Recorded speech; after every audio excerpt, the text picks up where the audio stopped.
Hello friends, मेरा नाम सूरज कुमार है और आज अपने यहाँ पर अर्थशास्त्र के बारे में पढ़ेंगे। तो मैं ट्वेल्थ क्लास की जो अर्थशास्त्र की बुक है उसको कवर कराने का यहाँ पे प्रयत्न करूँगा। एक वीडियो में तो शायद कवर ना हो पाए, लेकिन धीरे धीरे करके अपने उसको कवर करेंगे। तो जो पहला लेसन है अर्थशास्त्र में वो अर्थशास्त्र के इंट्रो से रिलेटेड है। तो अर्थशास्त्र के इंट्रो में उसके बारे में थोड़ा बहुत बताया गया है कि अर्थशास्त्र है क्या, अर्थशास्त्र में किसका अध्ययन किया जाता है, और उसके साथ साथ अर्थशास्त्र की परिभाषाएं किस किस ने दी, ठीक है, वो सब बातें बताई गई हैं। तो जो पहला पॉइंट लिखा हुआ ऊपर परिचय, अपने इसमें 3 पॉइंट मुख्य रूप से देखेंगे। तो पहला पॉइंट है अर्थशास्त्र का परिचय, जो सेकंड है अर्थशास्त्र की परिभाषाएं, और थर्ड है अर्थशास्त्र से संबंधित विचारक, ठीक है। जो सेकंड पॉइंट है अर्थशास्त्र की परिभाषाएं, उसका एक सब पॉइंट है ए, अर्थशास्त्र है क्या, वे इसकी विशेषताएं, ठीक। तो पहले परिचय से शुरू करते हैं। तो परिचय में जैसे ही शुरू होता है तो आपको लाइन मिलेगी कि अर्थशास्त्र का उल्लेख प्राचीनतम ग्रंथों में देखने को मिलता है। तो ये बात सही है, कौटिल्य का अर्थशास्त्र, उसमें भी थोड़ा बहुत कृषि पालन और वाणिज्य के बारे में जानकारी प्राप्त होती है। तो प्राचीनतम ग्रंथों में याद रखना अर्थशास्त्र का उल्लेख मिलता है, ठीक।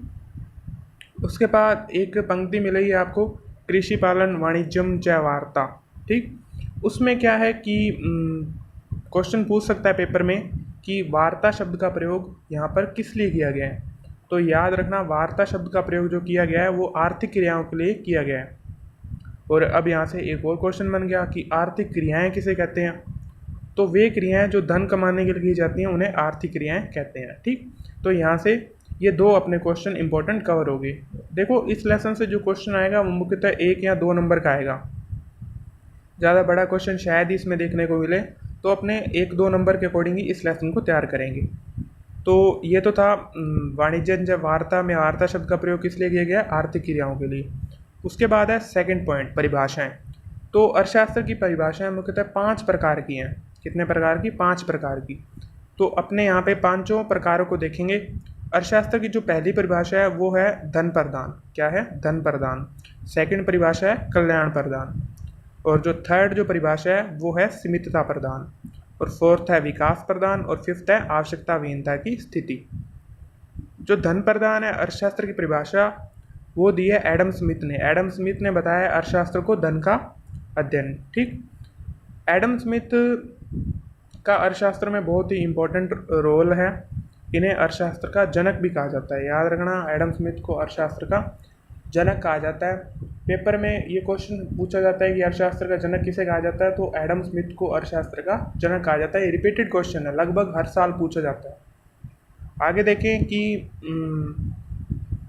अर्थशास्त्र की अगली जो परिभाषा है वो अर्थशास्त्र के कल्याण प्रदान से संबंधित है, कि अर्थशास्त्र को कल्याण प्रदान किसने कहा है? एल्फ्रेड मार्शल ने। याद रखना, एल्फ्रेड मार्शल ने। थर्ड है सीमितता प्रदान। सीमितता प्रदान अर्थशास्त्र को किसने बताया? लियोनल रॉबिन्सन ने।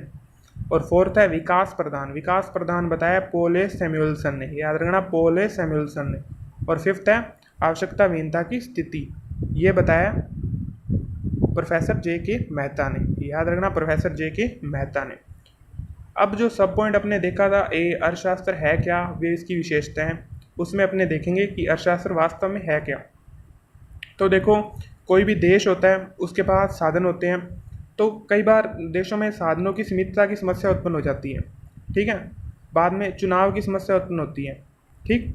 तो अर्थशास्त्र इनके अध्ययन का विज्ञान है, वे इनके समाधान की कला है। याद रखना, अर्थशास्त्र व्यक्तियों या देशों में साधनों की सीमितता के कारण उत्पन्न चुनाव की समस्या के अध्ययन का विज्ञान एवं समाधान की कला है, ठीक। ये अर्थशास्त्र की परिभाषा है। आगे अपने देखें कि अर्थशास्त्र की विशेषताएं कौन कौन सी हैं।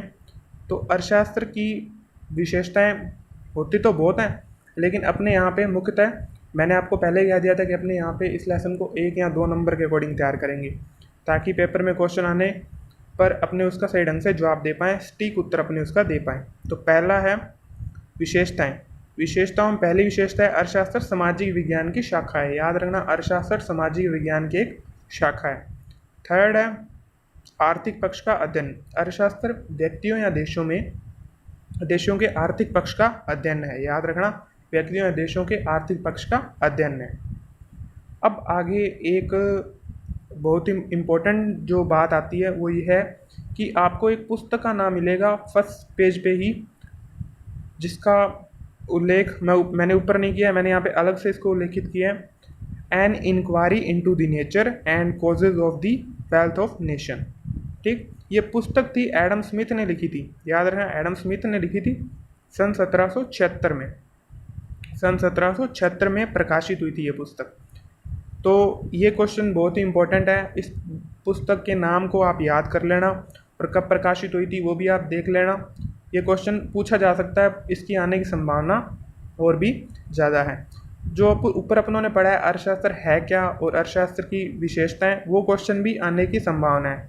आपसे पूछ सकते हैं अर्थशास्त्र किसे कहते हैं, अर्थशास्त्र की कोई 2 विशेषताएं बताएं, या आपसे सीधे पूछ सकते हैं अर्थशास्त्र की किन्हीं 2 विशेषताओं का वर्णन कीजिए। तो आप इसको पढ़ लेना। उसके बाद थर्ड पॉइंट जो अपनों ने करना है वो है अर्थशास्त्र के विचारक।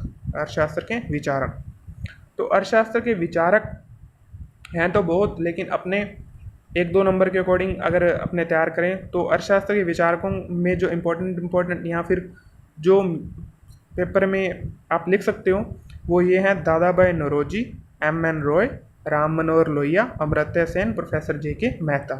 ठीक, काफ़ी विचारकों का उल्लेख किया, सभी इंपॉर्टेंट है, लेकिन आप उनमें से कोई 2 लिख लो, या इनमें से जो मैंने लिखे हैं उनमें से आप कोई भी 2-3 याद रख लेना, या सभी याद रख लेना, जैसी आपकी इच्छा।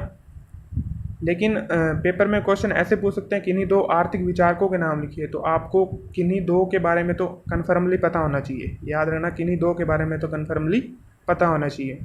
तो ये अपनी एक वीडियो थी जिसमें अपनों ने शॉर्ट इंट्रो पढ़ा और उसको समझा। ज़्यादा तो इसमें नहीं बताया मैंने, क्योंकि ये मेरी पहली वीडियो है। देखना चाहता हूँ कि आपको कैसी लगी, और आप बताना कमेंट सेक्शन में अगर आपको बढ़िया लगी हो तो। और चैनल को सब्सक्राइब कर लेना अगर आप मेरे वीडियोस देखना चाहते हैं, आपको मेरी वीडियोस आपके लिए हेल्पफुल लगी है। आप इसे आगे शेयर कर सकते हैं अपने दोस्तों के साथ, अपने फ्रेंड्स के साथ। ठीक, तो धन्यवाद वीडियो देखने के लिए।